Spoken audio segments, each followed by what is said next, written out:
Hello students, मैं doctor Richa, GLA college Daltonganj. उम्मीद है लेक्चर आपको पसंद आ रहे होंगे और समझ भी पा रहे होंगे।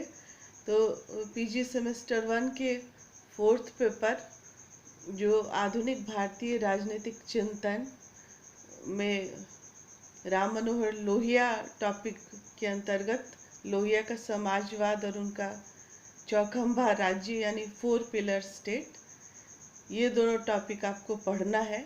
इसकी चर्चा आज आपसे करूंगी। तो लोहिया का सामान्य परिचय पहले हमें जानना बहुत ज़रूरी है, क्योंकि भारत में गैर कांग्रेसवाद के शिल्पी होने के साथ साथ उनकी बहुत अलग विशिष्टताएं हैं जिन्हें आपको निश्चित रूप से जानना चाहिए। ये आपके व्यक्तिगत जीवन में भी बहुत मूल्यवान बातें होंगी। 23 मार्च 1910 को उत्तर प्रदेश के फर्रुखाबाद में जन्मे राम मनोहर लोहिया का निधन 12 अक्टूबर 1967 को हुआ। मात्र 57 वर्ष की कम आयु ही जी पाए, लेकिन बहुत अमूल्य जीवन रहा उनका। जर्मनी के हम्बोल्ट विश्वविद्यालय से अर्थशास्त्र में उन्होंने पीएचडी की डिग्री हासिल की थी। नमक सत्याग्रह पर उन्होंने अपनी पीएचडी थीसिस लिखी थी और 1932 में भारत आने के बाद सक्रिय रूप से स्वतंत्रता आंदोलन में शामिल हो गए। हालांकि बचपन से ही वो अपने पिता के साथ गांधी जी के पास जाते रहे थे और गांधी जी का उन पर बहुत गंभीर और बहुत विशद प्रभाव पड़ा था। लेकिन चूंकि विदेश में पढ़े, इसलिए मार्क्सवाद से भी बहुत गहरे रूप से प्रभावित थे। लेकिन मार्क्सवाद और गांधीवाद दोनों को ही वो अधूरी विचारधाराएं समझते थे। मार्क्स को पश्चिम का प्रतिनिधि और गांधी के विचारों को पूर्व का प्रतिनिधि मानते हुए दोनों का सामंजस्य करना चाहते थे, यानी दोनों का मिला जुला रूप भारत की राजनीति और समाज को बदलने में कारगर साबित होगा, ऐसा उनका मानना था। लोहिया के अनुसार देश में 3 प्रकार के गांधीवादी हैं: सरकारी गांधीवादी, मठी गांधीवादी और कुजात गांधीवादी, यानी राह से बिछड़े हुए, राह से बिगड़े हुए लोग। उनकी कोट्स या उनके कथन गूगल पर आपको खोजने पर आसानी से मिल जाएंगे। जैसे कि उनका एक प्रसिद्ध कथन है कि हमें अपना काम करते रहना चाहिए, वहाँ भी जहाँ इसकी कद्र न हो। फिर दूसरा प्रसिद्ध कथन है, हे भारत माता, देश के हर नागरिक को राम की मर्यादा, कृष्ण की उन्मुक्तता और शिव के असीमित मस्तिष्क से गढ़ो। उन्हीं का प्रसिद्ध कथन है, जिंदा कौमें 5 साल इंतजार नहीं करती। इसका मतलब है कि जिंदा देश बदलाव के लिए 5 साल तक अगले चुनाव का इंतजार नहीं करते। अगर कोई गलत बात हो रही है, अन्याय हो रहा है, तो उसके खिलाफ हमें विद्रोह करना चाहिए।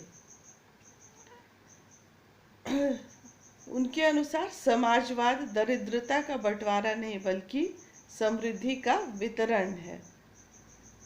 फिर हिंदुस्तान की जिंदगी के बारे में वो कहते हैं, हिंदुस्तान की जिंदगी के 5 बड़े मकसद हैं। पहला बराबरी, दूसरा जनतंत्र, तीसरा विकेंद्रीकरण, चौथा अहिंसा और 5वां समाजवाद। इस तरह से लोहिया बहुत क्रांतिकारी और व्यावहारिक विचारक थे। इसके साथ साथ कर्मवीर भी थे और वो भारत में अंग्रेजी हटाओ आंदोलन के प्रणेता थे, क्योंकि उनके लिए अपनी मातृभाषा स्वाभिमान का प्रश्न था। उन्होंने बहुत गहराई से ये बात जान ली थी कि विदेशी भाषा को पढ़ने से और अंग्रेजी भाषा के प्रभाव से भारतीय लोगों की प्राकृतिक जो प्रतिभा है वो कुंठित हो रही है। इसलिए अंग्रेजी भाषा को हटाया जाना चाहिए। उन्होंने ये प्रसिद्ध कथन भी दिया था कि अंग्रेजों ने पहले तो गोली के बल पर शासन किया था, उसके बाद बोली पर शासन करने के लिए अपनी भाषा छोड़ गए। मतलब अंग्रेजी बोली के माध्यम से आज भी अंग्रेजियत हमारे ऊपर शासन कर रही है।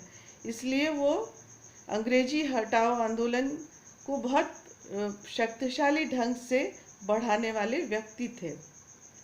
राजनीति की गंदी गली में भी शुचिता और शुद्ध आचरण की बात करते थे और अपनी लेखनी की ठसक, देसी ठसक और कर्मशीलता के लिए वो हमेशा याद किए जाएंगे।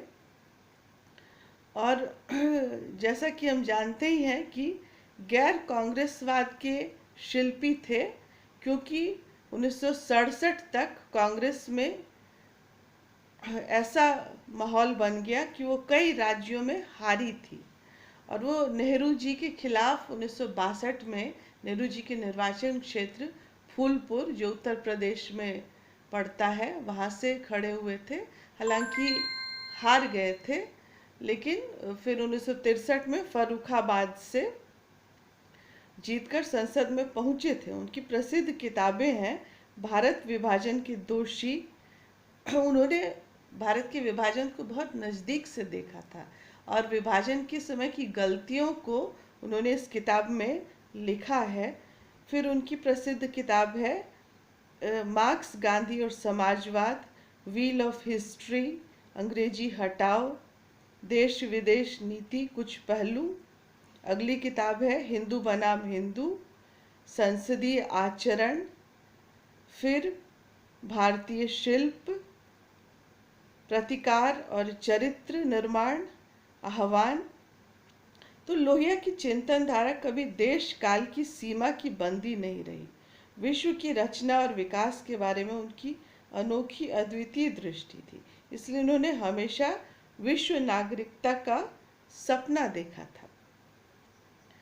आज़ादी के बाद कांग्रेस पार्टी और उसके आगे बढ़ाने वाले लोगों का जो व्यवहार था, उससे वो बहुत क्षुब्ध हो गए और उन्होंने कांग्रेस पार्टी से अलग होने का भी फैसला कर लिया था। तो जैसा कि हमें पता है कि वो स्वतंत्रता सेनानी भी रहे, प्रखर समाजवादी और सम्मानित राजनीतिज्ञ थे। राम मनोहर ने हमेशा सत्य का अनुकरण किया था और आज़ादी की लड़ाई में भी अद्भुत काम किया था। वे अपनी प्रखर देशभक्ति और तेजस्वी समाजवादी विचारों के लिए जाने गए और इन्हीं गुणों के कारण अपने समर्थकों के साथ साथ उन्होंने अपने विरोधियों से भी बहुत सम्मान हासिल किया था। राम मनोहर लोहिया भारत के प्रखर चिंतक, समाजवादी नेता के साथ साथ जब भी सब नेता जेल में होते थे तो स्वतंत्रता संग्राम का उन्होंने बहुत कुशलता से नेतृत्व भी किया था। अब हम देखते हैं कि लोहिया ने सामाजिक, सांस्कृतिक और राजनीतिक सब तरह के आंदोलनों का नेतृत्व किया। लोहिया को भारतीय संस्कृति से न केवल अगाध प्रेम था, बल्कि देश की आत्मा को उन जैसा हृदयंगम करने का दूसरा नमूना भी नहीं मिलेगा।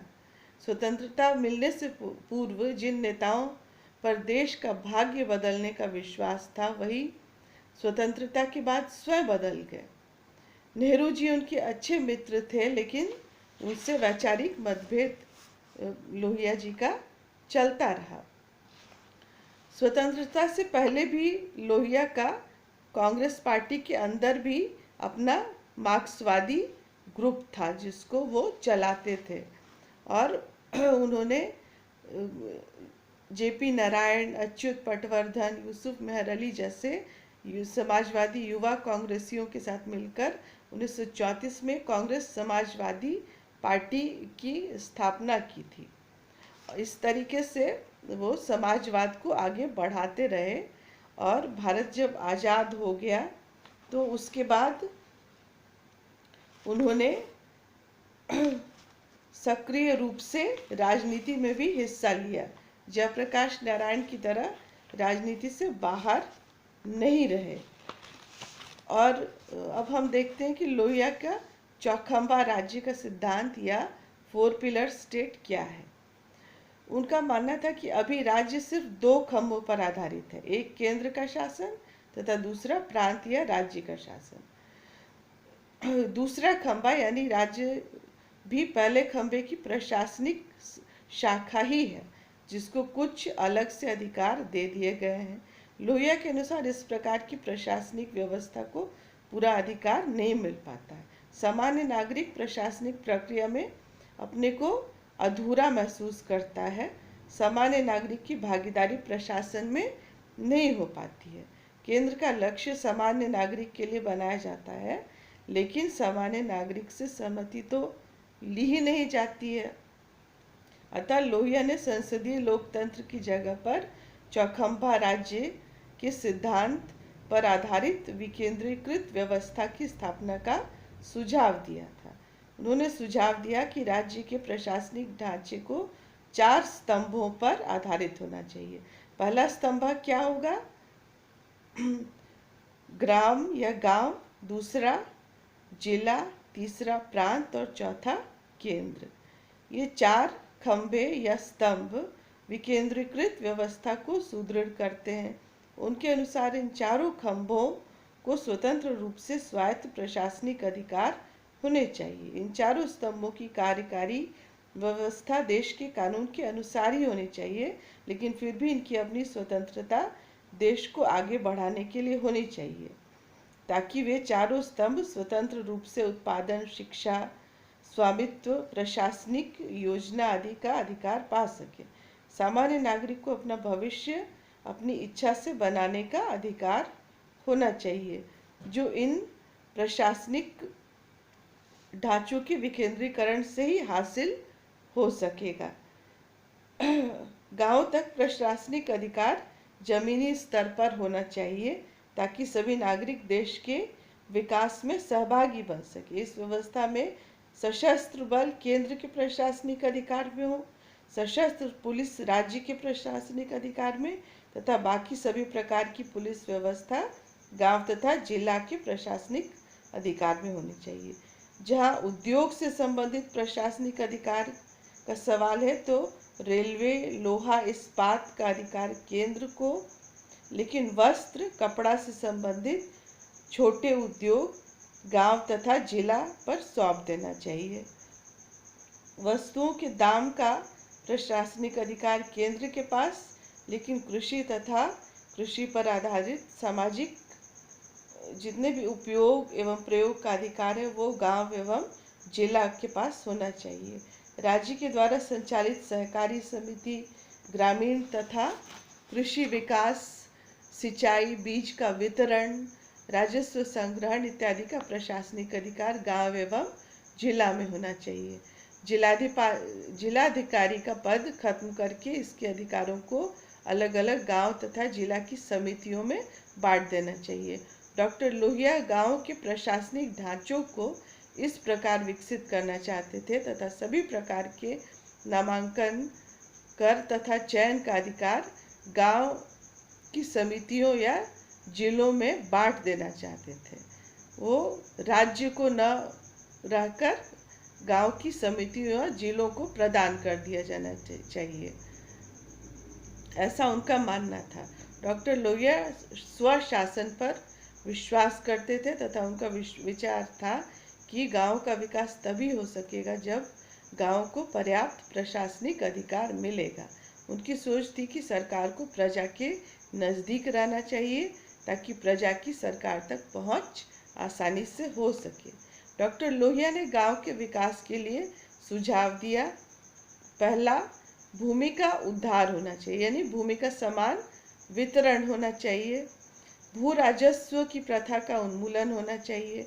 भूमि सेना की स्थापना की जानी चाहिए, यानी भूमि के विवाद और गलत बंटवारे आदि के लिए भूमि सेना। और अगला है लघु तथा मध्य सिंचाई पर जोर। डॉक्टर लोहिया यह मानते थे कि जब तक सामाजिक न्याय तथा समानता का अधिकार आम आदमी को नहीं मिलेगा, देश का समुचित विकास नहीं हो सकता।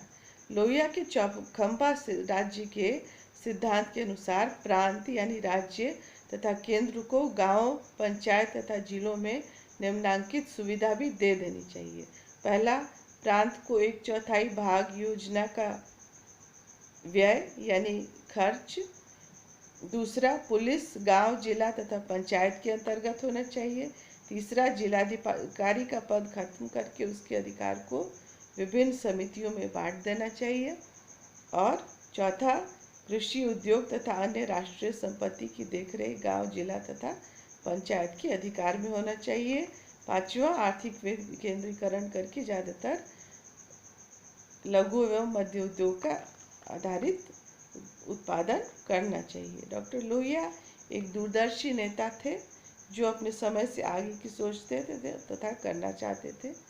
वे तत्कालीन प्रणाली को बदलकर देश को एक नई राह दिखलाना चाहते थे, जिससे सामान्य प्रजा प्रशासनिक जिम्मेदारी का हिस्सा बन सके और देश के समुचित विकास में सहभागी बन सके। वे प्रशासन का विकेंद्रीकरण करके गांव तक ले जाना चाहते थे।